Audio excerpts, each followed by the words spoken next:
ఇప్పటి వరకు త్రివిక్రమ్ శ్రీనివాస్ పేరు అల్లు అర్జున్ సినిమా గురించి మాత్రమే వినిపించేది. పుష్ప 2 తర్వాత బన్నీతో త్రివిక్రమ్ ఒక భారీ మైథలాజికల్ సినిమాను చేసే అవకాశం ఉందని అందరూ భావించారు. కానీ అట్లీ సినిమా బన్నీకి ఓకే కావడంతో త్రివిక్రమ్ ప్రాజెక్టుకి తాత్కాలికంగా బ్రేక్ పడింది. దాంతో త్రివిక్రమ్ వెంకటేష్ ని కలిసి మరో సినిమా ప్లాన్ చేయాలని చూసినట్లు వార్తలు వచ్చాయి. అయితే ఇప్పుడు ఫిల్మ్ సర్కిల్స్ లో హాట్ టాపిక్ ఏంటంటే త్రివిక్రమ్ త్వరలో రామ్ చరణ్ తో సినిమా చేయనున్నాడట. ఈ కాంబినేషన్ కి సాయం చేసిన వ్యక్తి ఎవరో తెలుసా?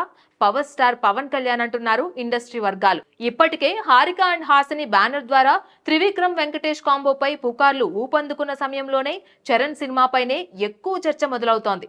రామ్ చరణ్ ప్రస్తుతం పెద్ది సినిమా షూటింగ్ లో బిజీగా ఉన్నారు. తరువాత సుకుమార్ డైరెక్షన్ లో సినిమా చేయాల్సి ఉంది. కానీ సుకుమార్ స్క్రిప్ట్ ను ఇంకా పూర్తిగా ఫైనల్ చేయలేదని టాక్ కూడా ఉంది. ఇదే సమయంలో పవన్ కళ్యాణ్ త్రివిక్రమ్ కు చరణ్ తో సినిమా చేయమని సూచించారట. ఇక సితారా ఎంటర్టైన్మెంట్స్ కి చాలా కాలంగా ఈ త్రివిక్రమ్ చరణ్ కాంబోపై ఆసక్తి ఉందట. ఇప్పుడు వారికి కొత్తగా ఇంకో నిర్మాత భాగస్వామిగా జాయిన్ అయ్యే అవకాశం కూడా ఉందట.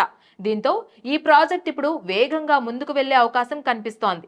ఇప్పటి వరకు అధికారికంగా ఏం ప్రకటించలేదు, కానీ ఈ కాంబినేషన్ పై త్వరలో ఓ అఫీషియల్ అనౌన్స్మెంట్ వచ్చే అవకాశం ఉందని ఇండస్ట్రీలో వినిపిస్తోంది. మరోవైపు త్రివిక్రమ్ అలాగే వెంకటేష్ సినిమా కూడా కొనసాగుతోంది. దానిలో ఎలాంటి మార్పులు లేవని సమాచారం. ఈ తరుణంలో త్రివిక్రమ్, రామ్ చరణ్, పవన్ కళ్యాణ్ పేర్లు ఒకే కథలో కలవడం చాలా ఆసక్తికరమైన పరిణామం. మెగా ఫ్యాన్స్ కోసం ఇది అసలైన ట్రీట్ కానుందేమో చూడాలి. Please subscribe to the channel and download the Politicos app from the links in the description.